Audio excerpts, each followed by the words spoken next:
അപ്പൊ എല്ലാരും പേടിക്കണ്ട, എല്ലാരും പണിയും പോവാനുള്ള എല്ലാ ചാൻസും ഉണ്ട്. അതായത് ഇപ്പൊ നല്ല പണി, അതായത്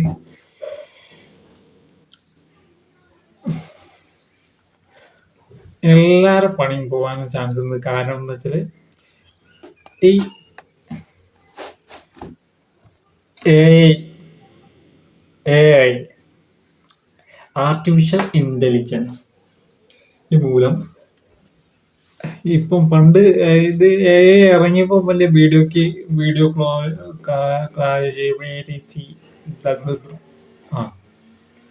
വീഡിയോ ക്ലാരിറ്റി ഒന്നും ഇല്ലായിരുന്നു. ഇപ്പൊ ഭയങ്കര ക്ലാരിറ്റിയും കാര്യങ്ങളും. ഇപ്പൊ ഒറിജിനൽ ഏതാ ഡ്യൂപ്ലിക്കേറ്റ് ഏതാ അറിയാതെ ആയി. അപ്പോ കണ്ടന്റ് ക്രിയേറ്റർ മാത്രല്ല, അവതാരകരും ആയാലും ആക്ടേഴ്സ് ആയാലും ക്രിയേറ്റർ VFX ആയാലും ഏത് പഠിച്ച ടീമൊക്കെ ആയാലും അവരുടെ ജോലി ഇപ്പൊ മിക്കവാറും പാലും വെള്ളത്തിൽ കിട്ടും. അപ്പോ മറ്റുള്ളവര് വിചാരിക്കും നമ്മളെ പണിയൊന്നും പോവില്ലല്ലോ, എല്ലാരും പണി പോവാ. ഇപ്പൊ ഫുഡ് ഉണ്ടാക്കാൻ AIന്റെ മെഷീൻ ഉണ്ട്. ഫുഡ് എന്ത്,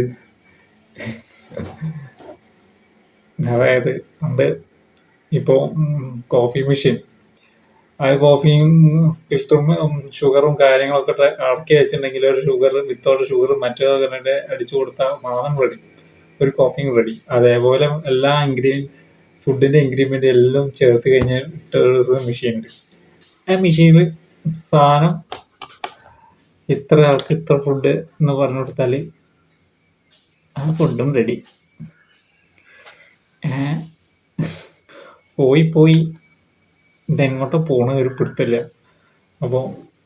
അപ്പോൾ ഫുഡ് ഹോട്ടൽ മേഖലയൊക്കെ ആണെങ്കിലും ഇപ്പം കൈവിട്ട കളിയായി മാറുകയാണ്.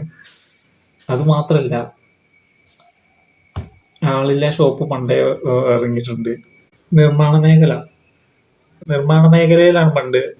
കാരണം ഒരു പരിപാടി നടത്തുമ്പോ ഇന്ന് തേപ്പാണോ പരമാണോ മറ്റാണോ എന്ന് വിചാരിച്ചിട്ട് ആളെ വിളിക്കുമ്പോണ്ട് ഇന്ന് വയ്യടാ, ഇന്ന് സുഖല്ല എന്ന് പറഞ്ഞ് പോകുന്ന കുറെ ടീം. അപ്പൊ അവർക്കും പണി പായി. അതായത് ഇപ്പൊ നിർമ്മാണ മേഖല ഇപ്പോ 3D പ്രിന്റിങ് മെഷീൻ പോലെ എടുക്കാനുള്ള കുന്തമുണ്ടായി. ചുരുക്കി പറഞ്ഞ എന്തിനും സിനിമ കണ്ട പോലെ. അപ്പോ ഇത് വിദഗ്ധർ പണ്ടേ പറഞ്ഞിട്ടുണ്ട്, വംശനാശം നേരിടുന്നത് ഇനി മനുഷ്യന്മാരാണ്. അത് മിക്കവാറും ഇപ്പൊ അടുത്ത കാലത്ത് തന്നെ വരും. ഇത് പെട്ടെന്നാണ് ഇപ്പൊ ഇങ്ങനെ ഓരോന്നിനും വികസനം ഉണ്ടാക്കുന്നത്. പെട്ടെന്നാണ് കോഡിങ് കാര്യങ്ങൾ പെട്ടെന്നാണ് ഒരു വികസനം വരുന്നത് AIന്റെ തലത്തില്.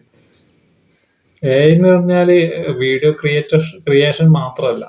AIക്ക് പറഞ്ഞാല് AI ഉപയോഗിച്ച് പല മേഖലയിലും ഇപ്പോ AI ആണ്, ആർട്ടിഫിഷ്യൽ ഇന്റലിജൻസ്. ഇപ്പൊ 3D പ്രിന്റിങ് ഒരു ഉദാഹരണം എന്നുള്ളൂ. പിന്നെ പല മേഖലയിൽ എന്ന് പറഞ്ഞാല് കാർഷിക മേഖലയില്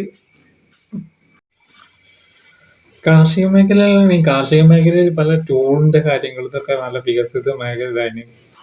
കാർഷികത്തിന് വിളവെടുക്കാനും വിളവിനൊക്കെ എല്ലാം മെഷീനറീസ് കൂടുതലുണ്ട്. പിന്നെ AIന്റെ സൈറ്റും കാര്യങ്ങളും AIന്റെ കുറെ കാര്യങ്ങളൊക്കെ നല്ല പെയ്ഡിന്റെ വെർഷനാണ്. പിന്നെ മത്സരത്തിന്റെ കുറെ കോമ്പറ്റീഷൻ ഫീൽഡ് ആയതുകൊണ്ട് തന്നെ പല മേഖലയും ചിലത് ഫ്രീ ആയിട്ട് കിട്ടുന്നുണ്ട്. ചില മേഖല നല്ല കൺട്രോളിങ് ആണ്. ചില നല്ല പെയ്ഡ് വെർഷൻ കൊടുത്തു കഴിഞ്ഞാല് അടിപൊളി സാധനം, കോഡിങ് കാര്യങ്ങളും ഓട്ടോമാറ്റിക്